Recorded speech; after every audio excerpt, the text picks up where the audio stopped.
अस्सलाम वालेकुम। सितंबर 2025 में हमने एक अपनी तरफ से ब्रांड लॉन्च किया जिसका नाम ट्रेसर था। उसमें सबसे पहले मदरबोर्ड्स शामिल थे जो हमने लॉन्च किए हैं। और इसमें थोड़ी स्टोरी आपको ये बता देता हूँ कि सबसे पहले हमने चाइना के अंदर से एक मदरबोर्ड मुंतखब किया, ठीक है। उसके बाद उसको पाकिस्तान लेके आए, उसकी फुली टेस्टिंग की, ठीक है। अब ये बात मैं आपको इस वजह से बता रहा हूँ कि ऐसे बेशुमार लोग हैं जो ये चीज़ बोल रहे हैं ऑनलाइन सोशल मीडिया के ऊपर कि भाई AMD हाउस जो चीज़ें सेल कर रहा है, ठीक है, ये ख़राब है, ठीक है। अब मैं इसकी पीछे जो स्टोरी है वो आपको ये बता रहा हूँ कि हम एक चीज़ जब अपने ब्रांड से लॉन्च करते हैं तो उसको पहले हम पाकिस्तान एक सैंपल मंगवाते हैं, उसकी पूरी टेस्टिंग करते हैं। वो हमारे मेयार के मुताबिक पूरा उतरेगा तो तब हम उसकी क्वांटिटी बाई करते हैं आगे कस्टमर को सेल करने के लिए, ठीक है। ये बात एक क्लियर होगी, ठीक है। अब इन मदरबोर्ड में हमारे पास जो है सिर्फ AM4 का लाइन अप शामिल है, जिसमें A320M-AMD है, B350M है डैश AMD है, B450M-AMD है, A520M-AMD और सबसे जो हमारा स्ट्रॉन्ग बोर्ड है जो कि 105 वाट की CPU को सपोर्ट करता है, यानी कि Ryzen 7 5800X को, वो हमारा B450M D4 Pro, जैसा कि आप यहाँ पे देख सकते हैं, जिसका हमारे रिव्यू भी करेंगे। हमने अब ये देखना है कि ये 20,000 रुपए का मदरबोर्ड है, ठीक है। हम जो कस्टमर को रिटेल कर रहे हैं, हमने ये देखना है कि 20,000 की रेंज में जितने भी मदरबोर्ड हैं, ठीक है। अब यहाँ पे मैं आपको थोड़ा सा एक और जो है ना समझाने के लिए एक बड़ी बात क्लियर करता हूँ, आप ध्यान से सुनिए, ठीक है। एक कस्टमर जो है वो आता है, ठीक है, वो हमसे एक B450M MSI का गीगाबाइट का या कोई भी व्हाट्सएवर बोर्ड मांगता है हमसे, या A520M मांगता है, ठीक है। वो भी 19,500 का 20,000 रुपये का बोर्ड है, तो हमारा बोर्ड भी 20,000 रुपये का है। तो अब सोशल मीडिया पर भी यही चीज़ें हैं कि अब एक पोस्ट बनाएंगे, ठीक है, वहाँ पे तो आप उससे पूछेंगे कि कौन सा बोर्ड अच्छा है, तो डेफिनेटली लोग ब्रांड को ज़्यादा प्रमोट करते हैं। तो हमने ये चीज़ प्रूव करनी है कि कौन सा बोर्ड अच्छा है, प्रॉपर तरीके के साथ, मतलब पास से नहीं बताना कि कौन सा अच्छा और कौन सा बोर्ड है, हमने प्रूव करना है। जिस तरह हम अब आगे आप वीडियो देखेंगे, हम वीडियो बनाएंगे कि कौन सा बोर्ड कितना अच्छा है, ठीक है। तो इस प्राइस के अंदर 20,000 और 20,000, 21,000, 25,000 B550 भी शामिल है इस रिव्यू के अंदर, ठीक है। तो हम देखेंगे कि कौन सा बोर्ड जो है अपनी प्राइस के मुताबिक सबसे अच्छा परफॉर्म कर रहा है। इस मदरबोर्ड के कंपैरिजन में कौन कौन से बोर्ड शामिल है, हमारी कोशिश ये थी कि जो मार्केट में सबसे ज़्यादा बोर्ड सेल हो रहे हैं, ठीक है, हर शॉप पे तकरीबन ऑलमोस्ट अवेलेबल है, वो बोर्ड चूज़ किए जाए, ठीक है। जिसमें सबसे पहले हमारे पास असूस का B450M के आता है जो कि ब्रांड न्यू 21,000 रुपये का है। सेकंड नंबर पे गीगाबाइट का A520M के V2 आता है जो कि 19,500 रुपये का है। अच्छा, ये बोर्ड सबसे ज़्यादा मार्केट में बिक रहा है इस वक्त। और थर्ड नंबर पे गीगाबाइट का B550M के आता है जो कि 25,000 रुपये का है। फोर्थ नंबर के ऊपर MSI का B550M भी आती है जो कि 25,000 रुपये का है।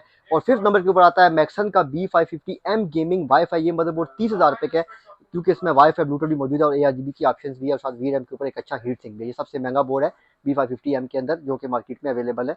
और सिक्स नंबर के ऊपर आता है हमारा बोर्ड जो कि B450M D4 Pro है। अब हमने जो टेस्ट बेंच में जो चीज़ें शामिल की हैं उसमें हमारे पास RX 7800XT का कार्ड है जो कि हमने एज अ डिस्प्ले पर्पज़ के लिए यूज़ किया है। Ryzen 7 5800X प्रोसेसर हमने यूज़ किया है, ठीक है। और 32 GB 3200 मेगाहर्ट्ज़ CL18 रैम है। और साथ केस जो हमने यूज़ किया उसमें टॉप पे जो 360 कूलर लगा, आप वीडियो में आप जाके देखेंगे, उसके 3 एग्जॉस्ट है, एक बैक पे एग्जॉस्ट है और 3 फ्रंट पे इनटेक फैन है 1200 RPM वाले, ठीक है। ये हमारा टेस्ट बेंच है, ठीक है। अब हमने नेक्स्ट पे क्या करना है कि जो हमने जो बेंच मार्क हमने जो चूज़ किया वो सिनेबेंच R23 है। तो हम क्या करेंगे कि सारी चीज़ें सेम रखेंगे, जस्ट हम बारी बारी मदरबोर्ड चेंज करते जाएंगे और उसको टेस्ट करते जाएंगे। हमने सिनेबेंच R23 जो है वो 10 मिनट के लिए रन करना है, जिसमें CPU फुल 100% यूज़ होता है और 100% VRAM से पावर खींचता है। जो मदरबोर्ड के ऊपर सबसे इंपॉर्टेंट हिस्सा है वो उसका VRAMs है, ठीक है, CPU की पावर डिलीवरी, सिंपल आपको समझाने के लिए, ठीक है। तो हमने क्या करना है कि 10 मिनट का सिनेबेंच रन करना है और देखना है कि किस मदरबोर्ड की VRAM की टेम्परेचर क्या है, कौन सा मदरबोर्ड उस CPU को कितनी पावर डिलीवर कर रहा है, ठीक है। और उस टेस्ट के दौरान VRAMs के टेम्परेचर वगैरह क्या है। तो आइए चलते हैं, टेस्टिंग अपनी स्टार्ट करते हैं।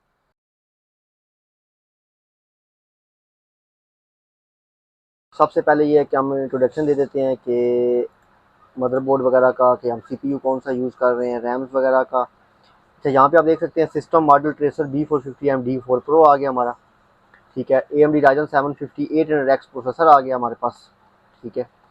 और 32 GB रैम हमारे पास लगी हुई है, ठीक है। DDR4 CL18 XMP वाली ये रैम है 3200 मेगा, ये XMP बायोस में XMP प्रोफाइल लगी हुई है, ठीक है। 5800 प्रोसेसर आ गया। ये कार्ड हम यूज़ कर रहे हैं RX 7800XT, ठीक है। तो एक हमारे पास एक कैनवियन है, ठीक है। अब हम क्या करेंगे कि हमने इसके ऊपर 10 मिनट्स का सिनेबेंच R23 रन करेंगे, ठीक है। उसमें क्या होगा कि जब आप CPU पे लोड डालते हैं तो CPU जो है वो VRAM से फुल पावर खींचता है, ठीक है। और उस टेस्ट को हम 10 मिनट लगा के रखेंगे ताकि CPU जो VRAM का टेम्परेचर है वो मैक्सिमम जा सके और हम चेक कर सकें कि इस दौरान के आपके VRAM थ्रोटल हो रहे हैं कि नहीं हो रहे, ओवर हीट होने की वजह से। ठीक है, यहाँ पे हम जो है Cinebench R23 खोल लेते हैं। अच्छा, यहाँ से हम 10 मिनट सेलेक्ट कर देते हैं और यहाँ पे हम मल्टी कोर लगाएंगे। ठीक है, सबसे पहले आप यहाँ पे आ जाए, देखिए हमारा बोर्ड यहाँ पे लगा हुआ अंदर। मैं ये विंडो खोल देता हूँ। ठीक है, ये विंडो हमने खोल ली। ये बोर्ड आप चेक कर सकते हैं, ये हमारा बोर्ड लगा हुआ है। ठीक है, ये हमारा PMD 2 लगा हुआ है, जिसमें हम पावर मेजर करेंगे कि CPU का जो 8 पिन है उसमें से कितनी पावर ड्रा हो रही है। ठीक है, CPU हमारा कितनी पावर खा रहा है। अब जैसा कि आप यहाँ देख सकते हैं कि EPS जो है ये CPU का 8 पिन है, जिसको आप 4+4 पिन कहते हैं, जो कि यहाँ पे टॉप पे लगा हुआ है। ठीक है, ये आप ये लगा हुआ है। ठीक है, ये EPS वो है। अब देखिए यहाँ पे आपने जिस तरह सिस्टम हमारा बिल्कुल आइडल पे चल रहा है, तो इसके ऊपर 6 वाट का लोड है सिर्फ। ठीक है, जैसे ही हम यहाँ पे CPU टेस्ट जो है मल्टी कोर जो है R23 का जो टेस्ट है वो यहाँ से हम बेंचमार्क रन करेंगे। ठीक है, ये आप देखिए मल्टी कोर है, तो उसके साथ ये पावर खींचना शुरू कर देगा। यहाँ पे आप देख सकते हैं, देखिए 148 वाट 148 वाट ये खींच रहा है। ठीक है, मदरबोर्ड के VRAM से, क्योंकि 5800X जो प्रोसेसर है बहुत पावर अग्री प्रोसेसर है AM4 का। इस वजह से हमने इस CPU को चूज़ किया अपने मदरबोर्ड को टेस्ट करने के लिए, जो कि काफ़ी जो है ना स्ट्रिक्ट टेस्ट है इसके लिए। तो यहाँ पे देख सकते हैं आपके हमने रन कर दिया। ठीक है, अच्छा जी, यहाँ पे आप टास्क में एक दफ़ा दिखाते हैं आपको कि CPU हमारा जो है वो कितने परसेंट यूज़ हो रहा है। ठीक है, यहाँ पे थोड़ा सा स्लो इस वजह से हुआ है क्योंकि CPU हमारा 100% यूज़ हो रहा है, इस वजह से थोड़ा सा टाइम ले रहा है खोलने में। यहाँ पे आप देखें जी 100% लोड डला हुआ है 5800X के ऊपर, 4.38 पे चल रहा है। ठीक है, Cinebench R23 के अंदर आपका जो CPU की फुल फ्रिक्वेंसी होती है वो नहीं होती। ठीक है, गेम के ऊपर फुल फ्रिक्वेंसी होती है। हम गेम के ऊपर भी इसका बेंचमार्क करेंगे ताकि हम व्यूवर्स को ये दिखा सकें कि गेम के अंदर भी CPU की जो मैक्सिमम टर्बो बूस्ट होता है उसके ऊपर CPU चल रहा है। अब इस टेस्ट को 10 मिनट के लिए हम छोड़ देते हैं ताकि मैक्सिमम VRAM जो है वो हीट हो सके। ठीक है, यहाँ पे आप देख सकते हैं ये खींच रहा है 136 वाट। अब ये तकरीबन अराउंड 136 से नीचे नहीं जाएगा। अब यहाँ पे मैं थोड़ी सी और चीज़ भी आपको बता देता हूँ।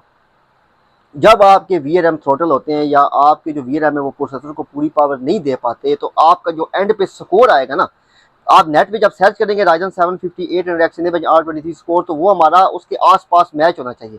जब आपका VRAM थ्रोटल हो जाएगा ना, तो स्कोर आपका बहुत ज़्यादा नीचे आ जाएगा, मतलब स्कोर आपका टैली ही नहीं होगा अगर किसी आप नेट के स्कोर से करेंगे। तो हम बायोस में PBO यूज़ नहीं कर रहे, ओवर क्लॉकिंग यूज़ नहीं कर रहे, तो मोस्टली आपको नेट के ऊपर जो रिजल्ट्स मिलेंगे वो PBO के साथ ही मिलेंगे। लोगों ने PBO ट्यून करके स्कोर बढ़ाया होता है, लेकिन हम डिफॉल्ट के ऊपर ले रहे हैं। आपको नेट के ऊपर जो बड़े बोर्ड होते हैं उनके साथ 1000X लोगों ने लगाया हुआ है। ठीक है, तो आपको डिफॉल्ट स्कोर भी मिल जाएगा। बस हमने स्कोर अपना टैली करना है कि यहाँ पे आ रहा है कि नहीं आ रहा। अगर थ्रोटल होगा तो स्कोर बहुत ज़्यादा नीचे गिर जाएगा। ठीक है, स्कोर 10 मिनट के बाद चेक करेंगे।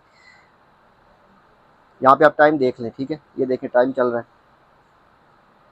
अब यहाँ से वीडियो हम आगे इसको फास्ट कर देंगे ताकि वीडियो को शॉर्ट किया जा सके।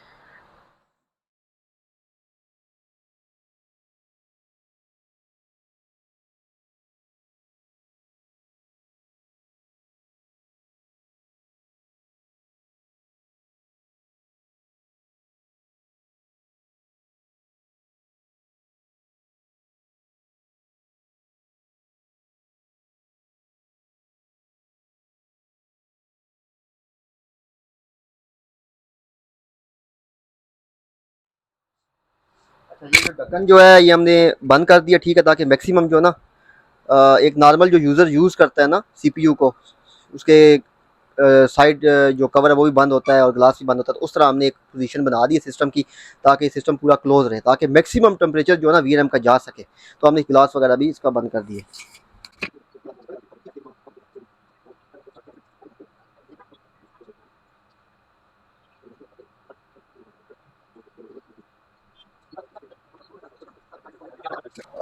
अच्छा जी, अब हम जो है पहले जो मदरबोर्ड की ये वाली साइड है उससे हम थर्मल कैमरा से टेम्परेचर चेक कर लेते हैं VRAM का। ठीक है, क्योंकि VRAM की मॉसफेट्स के ऊपर हीट सिंक लगी हुई है, तो हम क्या करेंगे कि पहले टेम्परेचर यहाँ से चेक करेंगे। यहाँ पे आप देख सकते हैं मैक्सिमम जो एक सेक्शन के अंदर जो टेम्परेचर आ रहा है, देखें ये नीचे लेफ्ट साइड पे शो हो रहा है आपको मैक्स के नाम से 74, देख सकते हैं आप। अब जो हमारा जो हीट सिंक लगा हुआ है ये वाला जो है, ठीक है, इसके नीचे वीआरएम जो लगे हुए मॉसफेट्स लगे हुए हैं, ठीक है। अब हम क्या करेंगे कि इसका टेम्परेचर हम नहीं चेक कर सकते। अब हम मदरबोर्ड की बैक साइड पे जो पीसीबी होती है वहां से जो मॉसफेट्स की जो बैक साइड है पीसीबी, वहां से हम टेम्परेचर चेक करेंगे, क्योंकि जितना ज़्यादा टेम्परेचर होता है वो बैक साइड पे आपको लाजमी कंफर्म होता है। पीसीबी जो बैक साइड पे मॉसफेट की बैक साइड होती है। तो इसके लिए हम जो है इसको कवर खोल लेते हैं, ठीक है जी। और यहाँ पे आप टाइम भी देख सकते हैं, देखें 10 मिनट में से तकरीबन कोई 1 मिनट और 33 सेकंड रह गए बकाए, मतलब 10 मिनट का टेस्ट हमने लगाया था। आ रहा ना।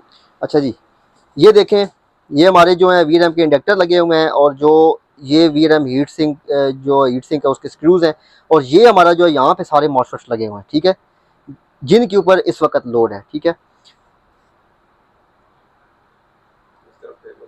आज इधर आ जाओ, तुम इधर आ जाओ। अच्छा जी, ये देखें आप,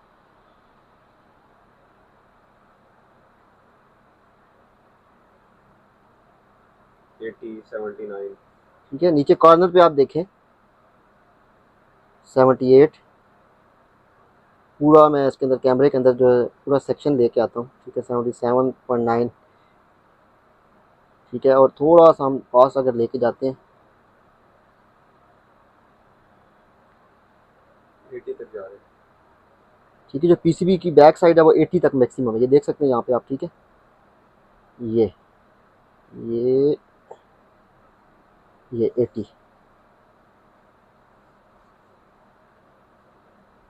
ठीक है, कैमरे में शो हो रहा है, ओके।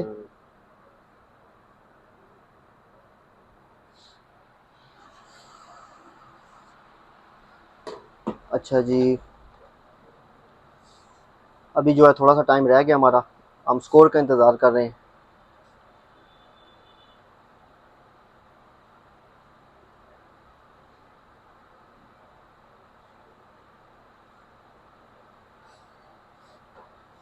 बस ये आखिरी है हमारा।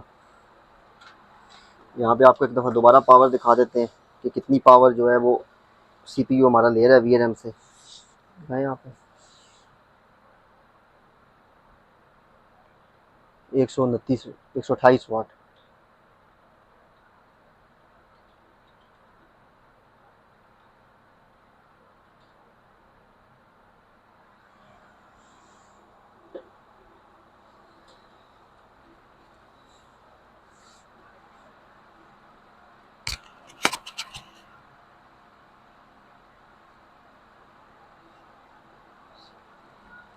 यहाँ पे ले आओ।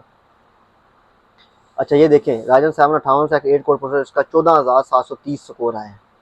14,600 से लेकर 15,600 तक होता है, ठीक है। जो स्कोर होता है आपका वो 14,600 से लेके और 15,500 तक मुख्तलिफ लोगों के मुख्तलिफ स्कोर हैं, ठीक है। इसमें कोई बोर्ड जो है वो उसको 128 वाट पे चला रहा है, कोई 135 वाट पे चला रहा है, मुख्तलिफ है, ठीक है। तो ये आ गया हमारा स्कोर जो कि बिल्कुल पूरा है। जैसा कि मैंने आपको पहले बताया कि कोई भी मसला होगा या वीरएम थ्रोटल होंगे तो ये स्कोर बहुत ज़्यादा ड्रॉप होकर, मतलब आप ये कंसिडर कर लें कि 10,000 तक आ जाता है। अब ये चीज़ हमने कैसे प्रूव करनी, जब आगे हम मल्टीपल जो बोर्ड्स हैं वो टेस्ट करेंगे तो फिर आपको खुद ही ये चीज़ पता चल जाएगी कि मैं किस चीज़ की बात कर रहा हूँ स्कोर ड्रॉप होने की, ठीक है। 14,000 आपने हमारे बोर्ड पे आया है जो कि ट्रेसर का B450 D4 Pro है। अब हम चलते हैं नेक्स्ट बोर्ड की तरफ जो हम टेस्ट करेंगे।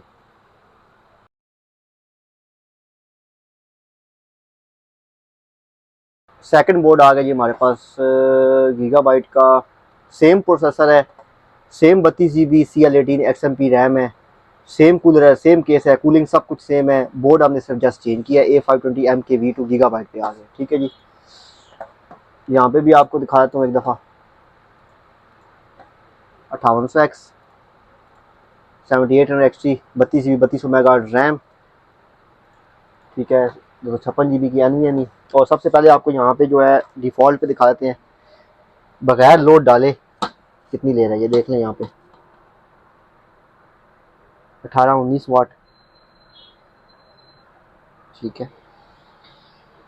अब ये खुला रहता है। अब हम सिने बेंच पे जाते हैं जिसमें पहले हमने किया था, ये आ गया जी सिने बेंच R23। यहाँ से हम 10 मिनट का टेस्ट लैग कर लेते हैं, ठीक है, और ये हमने रन कर दिया इसके ऊपर। अब ये 10 मिनट का हम इसको चला के रखेंगे, फिर आपको जो रिजल्ट वगैरह वो दिखाएंगे।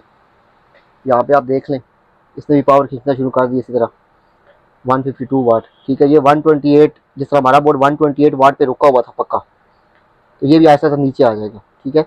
अब इसमें क्या होता है कि वो मैं आगे आगे बताता हूँ कि थ्रोटलिंग क्या चीज़ होती है, वो भी साथ साथ आपको गाइड कर देता हूँ।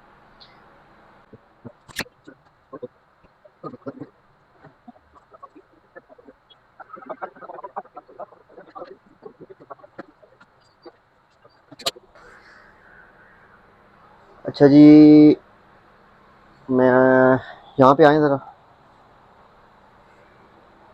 ये देखें आप, यहाँ पे तकरीबन 10 मिनट का टेस्ट लगाया था और अभी 5 मिनट रहते हैं तकरीबन, 5 मिनट और 33 सेकंड। ये देखिए टेस्ट हमारा चल रहा है और टास्क मीटर खोल के आपको दिखा देता हूँ यहाँ पे।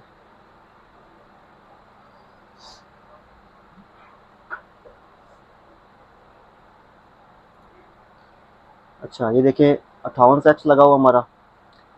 अब यहाँ पे आप एक चीज़ नोट कर रहे हैं, अभी देखिएगा यहाँ पे हमारा जो सीपीयू ना वो थ्रोटल कर रहा है बहुत बुरी तरह।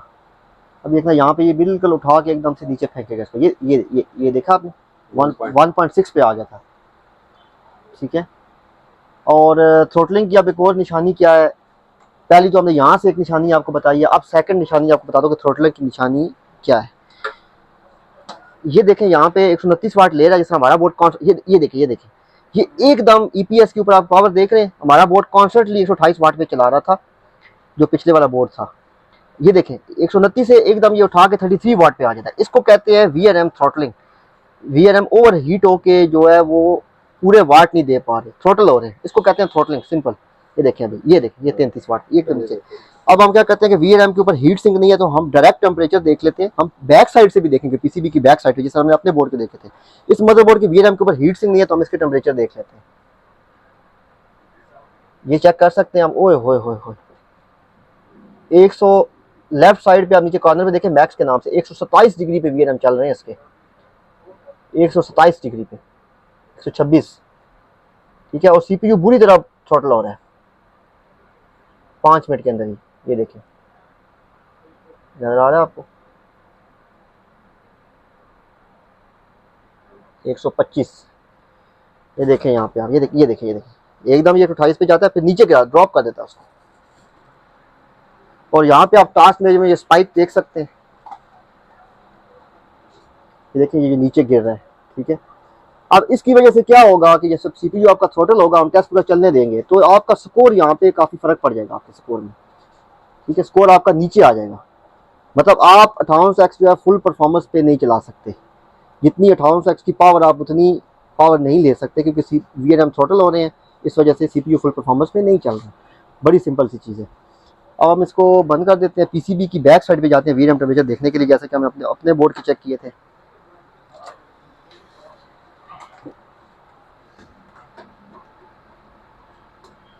टापा खोल देते हैं, ये जी हमने खोल दिया।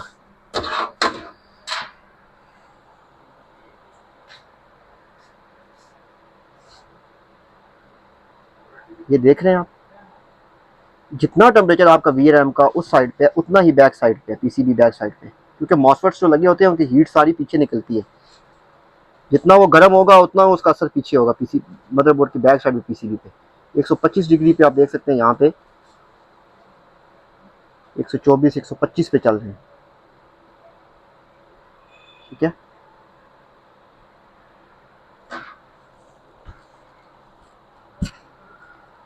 टाइम जो है थोड़ा सा रह गया हमारा, ठीक है, उसको पूरा होने देंगे।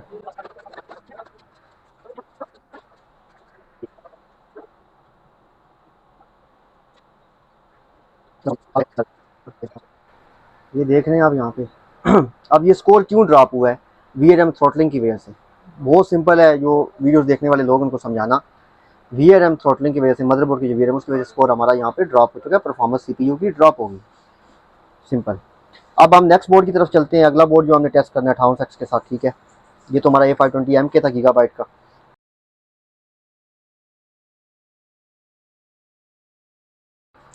अच्छा जी, अब हम आ गए हैं जी थर्ड बोर्ड पे, जो कि गीगाबाइट का है B550M के V2। यहाँ से सिस्टम इन्फॉर्मेशन आपको दिखा देते हैं।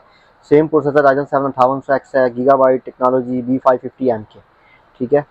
32 GB रैम लगी हुई है, वही CL18 की XMP लगी है 32 GB रैम के ऊपर, 3200 megahertz, 3200 megahertz 78 1 56 GB NVMe 5800X, ठीक है। और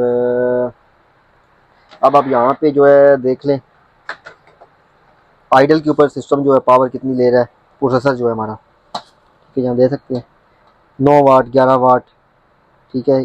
EPS पे लिखा हुआ, ये CPU की पावर है। अब हम यहाँ से सीधे बेंच R23 जो है रन करते हैं इधर, ठीक है जी। ये हमने ओपन कर लिया सीधे बेंच R23, यहाँ से 10 मिनट का सेलेक्ट कर लेते हैं, ये हमने स्टार्ट कर दिया। जैसे ही यहाँ पे स्ट्रेस पड़ेगा CPU के ऊपर, तो अंदर से भी आपको दिखाता है कि आप कितनी पावर ले रहे हैं। अच्छा, ये तो 63 वाट ले रहे हैं। अच्छा, यहाँ पे आप देख सकते हैं कि ये जो बोर्ड है 62 वाट से ऊपर CPU को प्रोवाइड ही नहीं कर रहा। और मसला ये हो सकता है कि मैन्युफैक्चर ने लॉक किया हुआ है इस CPU को, ताकि फुल पावर पे चल ही ना सके।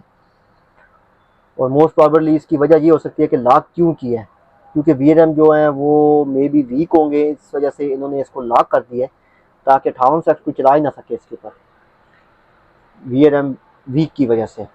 तो हम क्या करते हैं कि अब ये एक बात तो तय है कि 60 वाट से ऊपर ये CPU को फेंक ही नहीं रहा, पूरी पावर ही नहीं प्रोवाइड कर रहे जो मदरबोर्ड के VRAM है।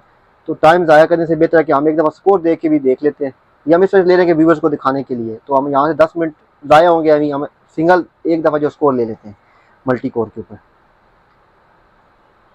ये हमने रन कर दी यहाँ पे। अब यहाँ पे आप दोबारा देख लें, ठीक है, पक्का उसने 60 वाट पे लॉक किया हुआ उसको। EPS के आगे आप देखें कि 60 वाट आ रहे हैं, यहाँ पे भी आप देख लें।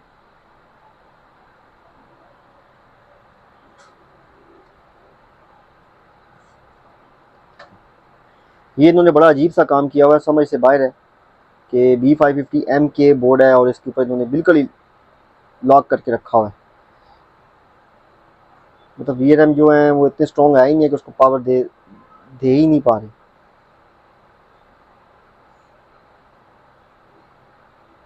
ये डिफ़ॉल्ट सेटिंग है भाई उसकी, बिल्कुल डिफ़ॉल्ट।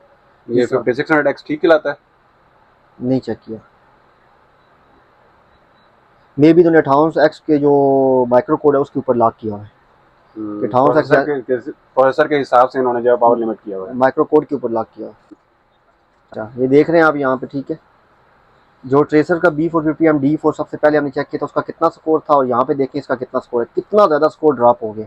उसकी यही वजह है कि VRAM जो है वो पावर ही नहीं फेंक रहे CPU को, जितनी CPU को पावर दरकार है, ठीक है। अब हम क्या करेंगे कि ये तो एक डिफ़ॉल्ट सेटिंग है सर, आप एक बोर्ड लेते हैं कंपनी से, ठीक है, उन्होंने ये सेटिंग डिफ़ॉल्ट के ऊपर की हुई है। अब हम ये कोशिश कर सकते हैं कि बायर के अंदर जाके इसकी CPU जो पावर अनलॉक करने की कोशिश करते हैं, ठीक है। तो ये यहाँ से आप बंद करते हैं, इसमें जाते हैं बायर्स में, ठीक है। तो कोशिश करते हैं कि अनलॉक हो जाए ताकि ये पूरी पावर CPU को दे, तो फिर हम इसके ऊपर एक मजीद क्लिप बनाएं VRAM टेम्परेचर के ऊपर, क्योंकि अभी तो VRAM टेम्परेचर जाएंगे नहीं, पूरी पावर ही नहीं प्रोवाइड कर रहा।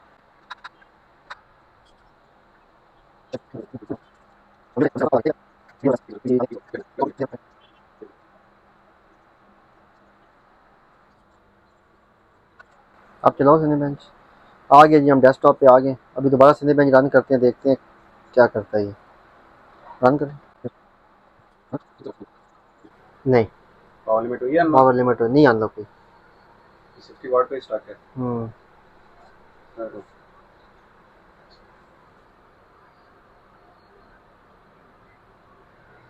अभी भी अनलॉक नहीं हुई इसकी, मैनुअल करने से भी पक्का लॉक किया हुआ इन्होंने।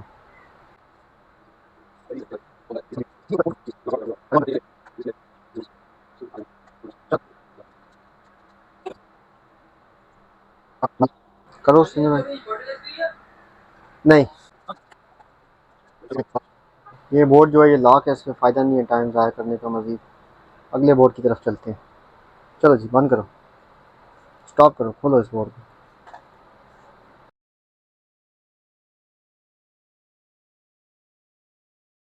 MSI का B550MB, यहाँ पे आप देख सकते हैं Ryzen 7 5800X सेम प्रोसेसर है, 32 GB रैम है, प्रो B550MB। और टास्क मेजर में आप देख लें 5800X आ गया, 32 GB 3200 मेगा 78 सेम है, NVMe वगैरह सब सेम, ठीक है। और पहले आप इसका आइडल पे देख लें, बगैर लोड के।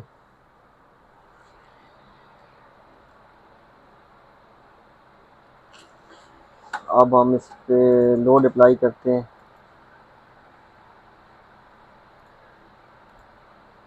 10 मिनट कर दिया जी, ये हमने स्टार्ट कर।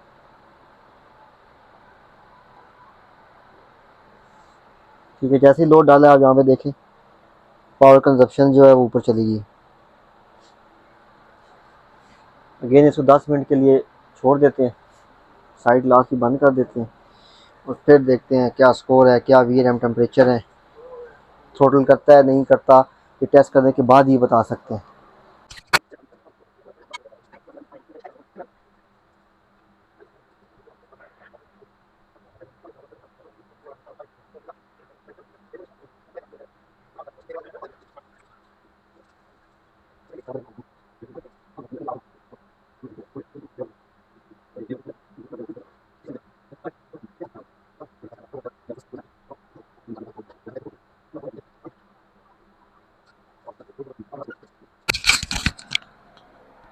इस साइड पे होता है।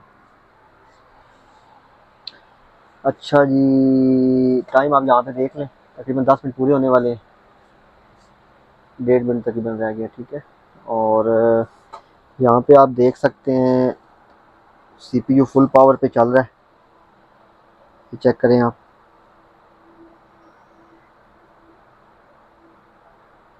थ्रोटलिंग देखने को नहीं मिल रही वीआरएम की तरफ से, मतलब वो चला रहा है उसको स्टेबल। ठीक है, अब हमने क्या करना है कि वीआरएम का टेम्परेचर चेक करना है।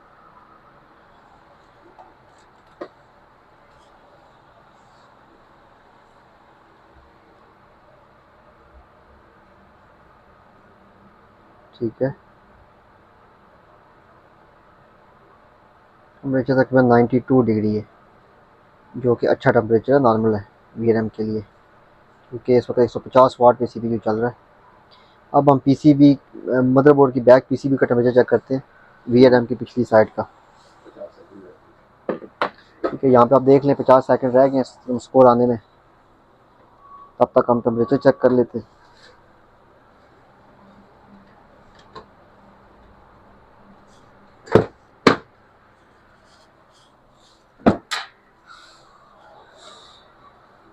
अच्छा जी,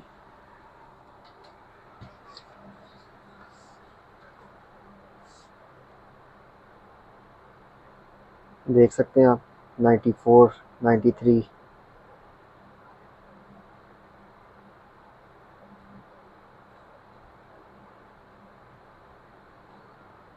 92 डिग्री सेंटीग्रेड मैक्सिमम।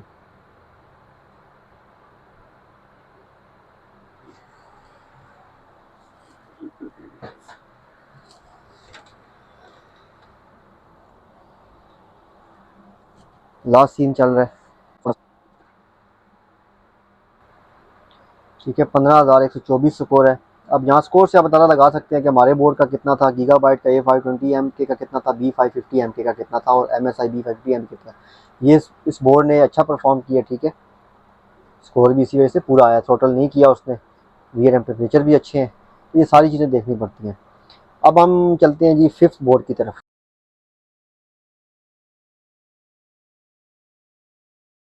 यहाँ पे मैं आपको दिखाता हूँ,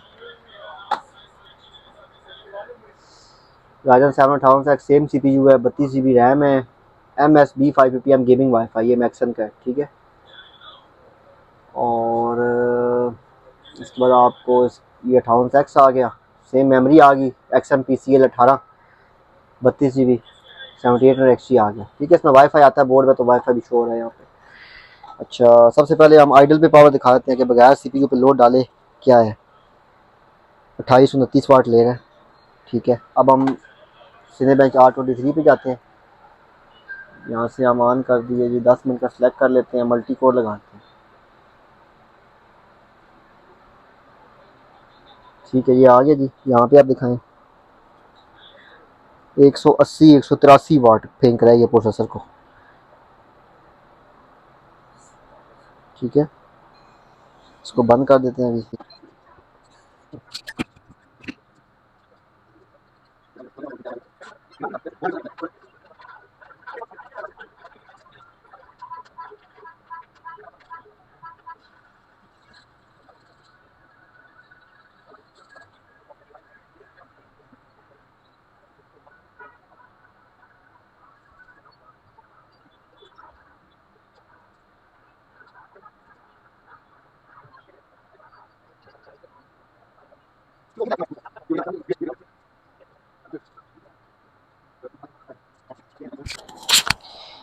तो ये देखें यहाँ पे हमारा टाइम को 10 मिनट का लगाया था, 2 मिनट रहते हैं। ठीक है, सबसे पहले हम इधर VRM हीट सिंक का टेम्परेचर चेक कर लेते हैं।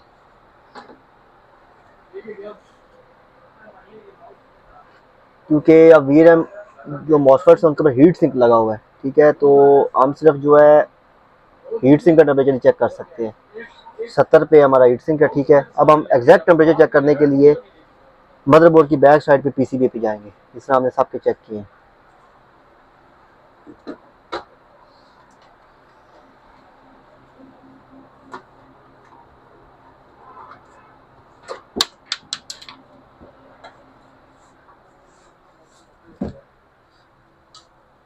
अच्छा जी, ये देखें जी, जो बैक साइड हमारी 80 के ऊपर है। मैं थोड़ा और कवर करता हूँ उसको।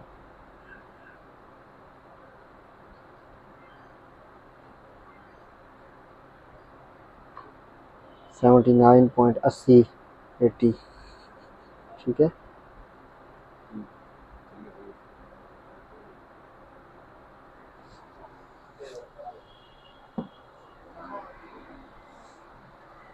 अब हम स्कोर आने का इंतज़ार करते हैं।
हमारा स्कोर आ गया जी 58,15,184 मैक्सन के बोर्ड पे। ठीक है,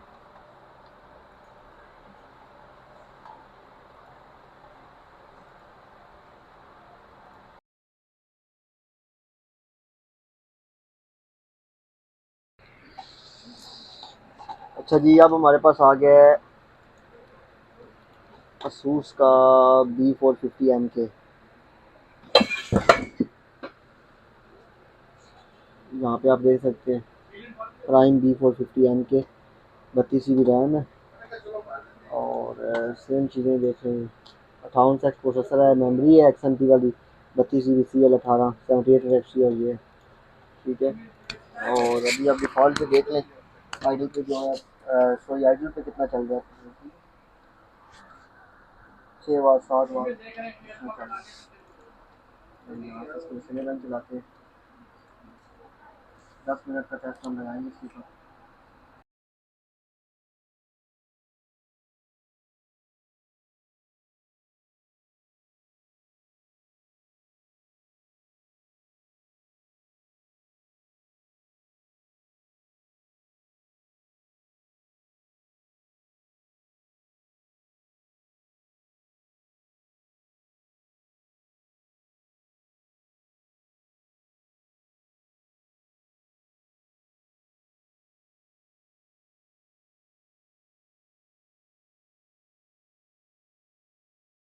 अच्छा जी, 10 मिनट का टेस्ट था। आप यहाँ पे देख सकते हैं 3 मिनट और 16 जो है सेकंड रह गए हैं।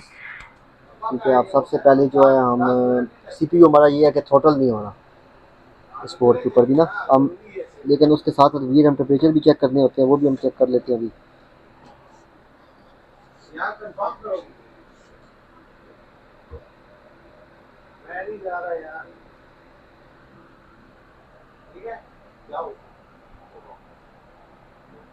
112 डिग्री सेंटीग्रेड पे वीआरएम हमारे यहाँ पे आप देख सकते हैं,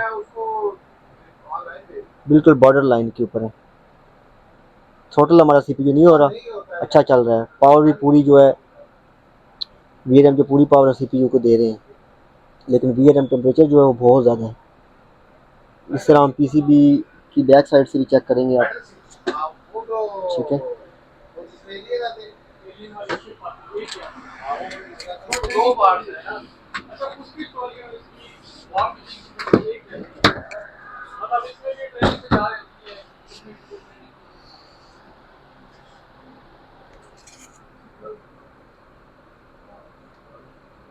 तो यहाँ पे भी आप देख सकते हैं 116 डिग्री सेंटीग्रेड, 114, 116।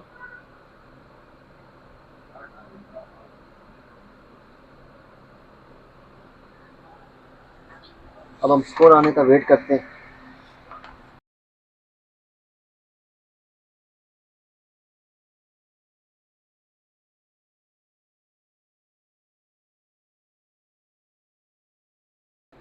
यहाँ पे आप देख सकते हैं स्कोर जो है 15,048 स्कोर आया। स्कोर तो बिल्कुल ओके है, लेकिन वीआरएम के जो टेम्परेचर है ना वो बिल्कुल बॉर्डर लाइन के ऊपर है।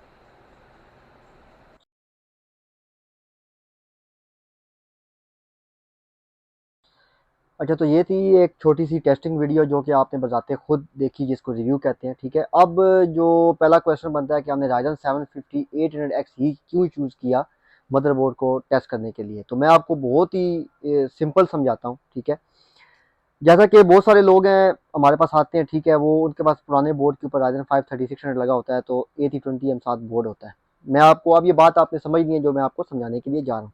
आपके पास एक राइजन A320M मदर बोर्ड है, आपके पास राइजन 5 3600 है, ठीक है। वो क्या करते हैं कि हमने राइजन 5600X पे अपग्रेड करना है यानी कि, ठीक है, और अपने साथ बोर्ड भी चेंज करना है, ठीक है। अब जो राइजन 5 3600 है, 3500 जो एक्स प्रोसेसर है, जो आपका 5600 है, 5600X है और 5700X तक, ये सारे प्रोसेसर मैक्सिमम 90 से 95 वाट के सीपीयू है, ठीक है। तो हमने इस वजह से राइजन 7 5800X चूज किया, जो कि आपका 130 वाट से लेके 150 वाट तक का सीपीयू है, ठीक है। अब जो दूसरी चीज़ है समझाने के लिए मैं आपको जो बता रहा हूँ कि आप हमारे पास आते हैं एक मदरबोर्ड लेने के लिए, या किसी भी जगह पे एक पोस्ट करते हैं, आप 2 मदरबोर्ड डालते हैं वहाँ पे, उनसे पूछते हैं कि हमें कौन सा मदरबोर्ड लेना चाहिए, क्योंकि आप बताते वहाँ पे ये चीज़ पूछ रहे हैं कि कौन सा बोर्ड बेहतर है।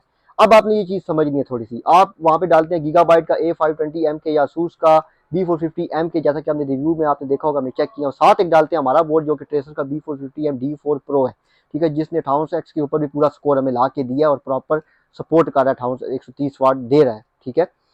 अब वो आपको मतलब ब्रांड के ऊपर ये बताएंगे कि यार गीगाबाइट का जो बोर्ड है ये ब्रांडेड है, मतलब आप जो बोर्ड ले रहे हैं वो चाइनीज है, वो सही नहीं है, ठीक है। अब ये जो सही नहीं है या सही है, ये जो बात आपने समझ लिया ना, ये आपने वीडियो देख ली होगी कि कौन सा बोर्ड जो है, किस बोर्ड के कितने अच्छे वीआरएम है और वो कितनी पावर के ऊपर उसको चला रहा है, और वीआरएम के टेम्परेचर्स क्या हैं। जिस तरह आपने हमारा बोर्ड देखा है कि बहुत अच्छे तरीके से परफॉर्म कर रहा है, और वहां पे जो गीगाबाइट का A520M के उसके तो वीआरएम टेम्परेचर 124 पे चले गए।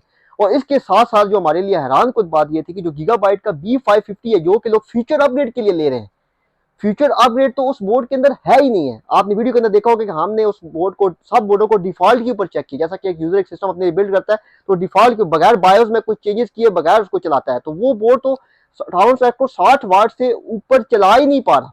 अब उसकी क्या वजह है, उसकी हमें जो समझ आती है उसकी ये वजह हो सकती है कि इसके वीआरएम इतने मतलब वीक है कि कंपनी ने फुली लॉक कर दिया कि कोई बंदा चला ही ना सके, इतने मतलब उन्होंने कॉस्ट कटिंग की है। जो गीगाबाइट का B550M के, A520M के तो आप छोड़ दें, वो तो 19,500 रुपए का बोर्ड है हमारा। जो B450M D4 Pro 20,000 रुपए का, और 550M के जिस पे आप फ्यूचर अपग्रेड करने का सोच रहे हैं, वो ही 5800X नहीं चला रहा, और हमारा जो बोर्ड है वो चला रहा है, ठीक है। तो ये चीज आपने थोड़ी सी समझनी है कि एक बोर्ड जो है वो सीपीयू, जो हाई पावर वाला सीपीयू है वो चला रहा है, उसके इतने अच्छे वीआरएम है, ठीक है, और एक जो है वो नहीं चला रहा। बस सिंपल सी बात है, जो कौन सा बेहतर हुआ, ठीक है।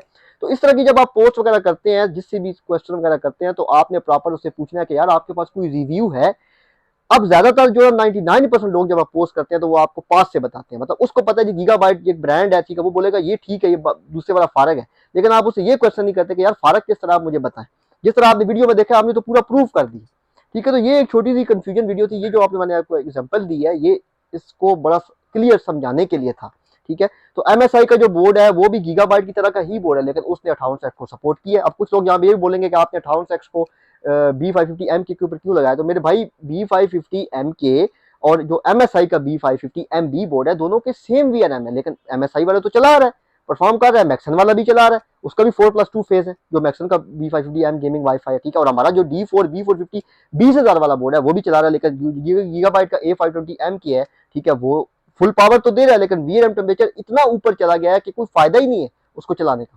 थ्रोटल कार है पूरी तरह। आपने देखा होगा कि वो पावर एक दफा 150 पे जाती है, फिर 33 वाट 30 वाट पे आ जाती है उठा के, वो VRM थ्रोटल हो रहे हैं आपके। और गीगाबाइट का B550M के जो उसको तो छोड़ ही दें, वो तो पूरी पावर ही प्रोवाइड नहीं कर रहा। और पीछे एक असूस का बोर्ड बचता है, उसके भी जो VRM टेम्परेचर थे वो भी फुल पावर पे चला रहा था। ठीक है, लेकिन टेम्परेचर VRM के इतने ऊपर चले गए कि बिल्कुल बॉर्डर लाइन के ऊपर थे।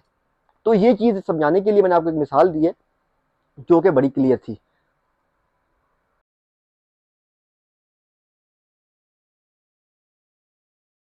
अब जो फाइनल कंक्लूजन के ऊपर हम आए हैं, ठीक है, आप एक ब्रांड इस वजह से ले रहे हैं कि आपको ब्रांड अच्छी चीजें प्रोवाइड कर रहा है, ऐसा ही है ना, मैं बिल्कुल सही कह रहा हूँ। ठीक है, आप ब्रांड इस वजह से ले रहे हैं कि ब्रांड आपको एक अच्छी चीजें प्रोवाइड कर रहा है, लेकिन जब आप उसको टेस्टिंग के ऊपर लेके आते हैं, या जो चीज आप लगाना चाह रहे हैं, या जो उस ब्रांड से आप अच्छे VRM एक्सेप्ट कर रहे हैं कि यार ये अच्छे VRM देगा ब्रांड की वजह से, वो तो वो चीज दे ही नहीं पा रहा। ठीक है, और जिस बोर्ड को मतलब आप पोस्ट के अंदर कहते हैं कि ये अच्छा है, कि वो लोग कहते हैं ये तो बेकार बोर्ड है, लेकिन वो फुल पोटेंशियल पे उसको चला है। ठीक है, तो ये जो है ना, अब गीगाबाइट का A520M की जो बोर्ड है वो भी 19,500 का, जो हमारा B450 D4 Pro वो 20,000 का है। ठीक है, डेफिनेटली यार जो एक चला रहा है वो बेहतर ही कहलाएगा। ठीक है, तो इसी वजह से आप ब्रांड लेते हैं। ठीक है, तो फिर तो अगर ब्रांड के ऊपर आपने पैसे लगा के भी, ठीक है, ये चीजें देखनी है, तो फिर तो कोई फायदा ही नहीं बचता ना पीछे ब्रांड लेने का। तो ये चीज बड़ी क्लियर सी समझाने के लिए मैंने ये वीडियो बनाई थी, जिसमें हमने टेस्टिंग भी डाल दी है। हमने ये नहीं किया कि ग्राफ के ऊपर खुद पास ही रिव्यू डाल के और हमने कहीं पोस्ट कर दी है, हमने उसकी जो रियलिटी है वो भी लोगों को दिखाई है कि यार सामने देखे, सामने टेस्टिंग हो रही है आपके, कौन सा बोर्ड किस तरह परफॉर्म कर रहा है। तो ये वीडियो जो है यहीं पे ख़त्म करते हैं, और नेक्स्ट टाइम मजीद जो है मज़े मज़े की टेस्टिंग वीडियो है डिफरेंट मदरबोर्ड्स के ऊपर, पावर स्पाइस के ऊपर तो हम ऑलरेडी बना रहे हैं। ठीक है, वो सारी हम लेके आएंगे। तो जैसा मैंने पहले भी आपको बताया, ठीक है, तो बहुत सारे लोग जो है वो कहते हैं कि AMD हाउस वाले जो है ना वो गंदी सप्लाइयाँ बेच रहे हैं। मेरे भाई जो हम सप्लाइयाँ बेच रहे हैं, हम ऑलरेडी पहले चेक करते हैं, ये टेस्टर पड़ा हुआ है, तकरीबन 17 से 20 लाख रुपए का टेस्टर है, हम ऑलरेडी चेक करते हैं, हमारी क्वालिटी पे पूरा उतरेंगी तो हम स्टॉक में रखेंगे। जैसे ये बोर्ड हमने चाइना से मंगवाया, ठीक है, टेस्ट किया, उसके बाद हमने ये तकरीबन कुछ 600 बोर्ड हमने सेल किया। अब ये भी आपको बताता हूँ, ये भी बड़ी चीज होती है।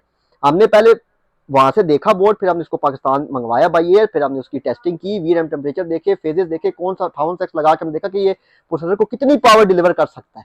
ठीक है, तो वो बिल्कुल ओके था। फिर हमने क्वांटिटी बाई की, फिर हमने तकरीबन कोई 400-500 पीस हम कस्टमर को रिटेल कर चुके हैं, जिसमें से 2 बोर्ड हमारे RMA में आए हैं, जिसकी एक की सॉकेट डैमेज है, जो कि हमें कराची से कस्टमर ने भेजा था, जिसकी सॉकेट बिल्कुल खराब हो चुकी है शिपिंग में।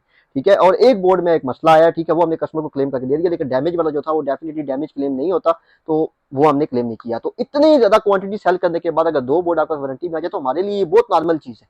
ठीक है, तो क्योंकि जितनी ज्यादा आप क्वांटिटी सेल करते हैं उतनी ज्यादा रेशो होती है वापस आने की। ठीक है, तो हमने 400-500 पीस अल्हम्दुलिल्लाह सेल कर दिया है।